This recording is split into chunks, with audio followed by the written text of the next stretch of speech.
अब क्या रह गया है, 3 सब्जेक्ट स्पाइरल नोट। ये क्या है? ओह अच्छा, ये है। अमेरिका में स्कूल की छुट्टियां ख़त्म हो रही हैं और पेरेंट्स अपने बच्चों के साथ बैक टू स्कूल सप्लाइज ख़रीदने के लिए मुख्तलिफ स्टोर्स में जा रहे हैं। यहाँ पर जो नया तालीमी साल है वो समर ब्रेक के बाद शुरू होता है।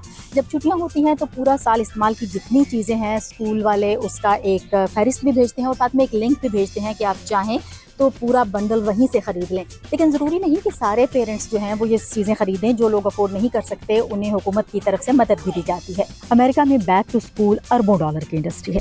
2023 में कॉलेज और स्कूल की सप्लाईज पर तकरीबन 135 अरब डॉलर यानी तकरीबन 350 खरब रुपए खर्च किए गए।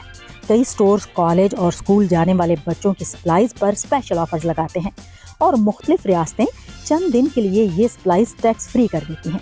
रियासत वर्जीनिया जहां मैं रहती हूँ, यहाँ 2 से 4 अगस्त तक 20 और इससे कम डॉलर के आइटम और $100 या कम के कपड़ों और जूतों पर ये ऑफर दी गई। स्कूल के बच्चों के साथ साथ कॉलेज के स्टूडेंट्स भी अपने कमरों के लिए ज़रूरी अशिया और कपड़ों और जूतों की खरीदारी इसी दौरान करते हैं। बस दफ़ा चीज़ें आउट ऑफ स्टॉक भी हो जाती हैं। अब यही देख लें, मुझे वाइट बोर्ड चाहिए और जो साइज़ स्कूल वालों ने कहा है वो यहाँ पर मौजूद ही नहीं है। अब मुझे ऑनलाइन ही ऑर्डर करना पड़ेगा। इस तरह की मज़ीद वीडियोज़ के लिए हमें सब्सक्राइब कीजिए।